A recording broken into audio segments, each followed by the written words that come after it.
we're going to show you how you select stitches from the machine. First off, notice that stitches 1, 2, 3, and all the way up to 9 and 0 all have stitches associated with them. As you push these buttons, you will get that exact stitch. They put those stitches that you're going to use quite a bit right at your fingertips here. Sewing on buttons is number 9, doing a buttonhole is number 0 here. But you notice that up at the top of your machine, you have 4 rows of stitches. Row 1 has a lot of utility stitches, and then you get into row 2, quilting stitches. So let's show you how you get to those.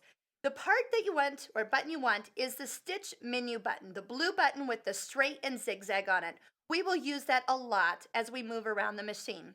When you do that, your stitch menu is going to highlight group of stitches that is row 1. Right here it says utility and a 1 in front of it. The arrows on the side of the machine will move you to, say, row 2, the quilt stitches. Row 3 are decorative stitches, and row 4 are decorative stitches. The last one is with the heart, and it is called My Stitches. This is a great place where you can save your stitches, save your stitch settings, the menu, the memory, that can all go into that area. So we'll cover that in another video.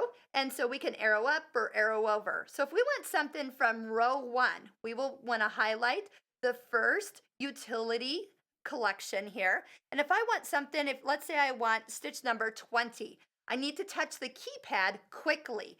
2, 0. Now, that is actually a blind hem stitch. Tells me to put a blind hem foot on.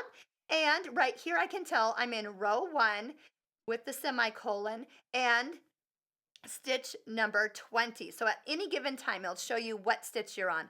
You want to go to a decorative stitch like a blanket stitch, that's in row 2. So we're going to go to row 2, and then we actually have 3 blanket stitches. Try 21. 2, 1.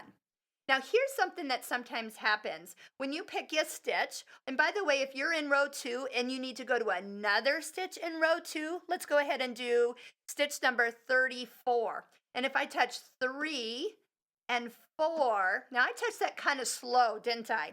And I got stitch number 4, not 34. And I can tell because up here it says 04, and also the stitch on the screen is not what I wanted.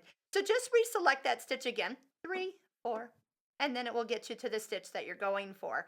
And again, anything from, say, the decorative menu, you can just arrow over. That's row 4. Let's do stitch number 28. Now, even though I'm in row 4, if I need to get to a straight stitch, touch stitch number 1. The stitches on the keypad are always the same, no matter what row of stitch you have selected. That is always going to be there. So if you need to get to a zigzag, stitch number 5 is your zigzag. A triple straight stitch, stitch number 3. So it's super easy, and you can always turn off the machine and turn it back on, and you'll be back to a straight stitch.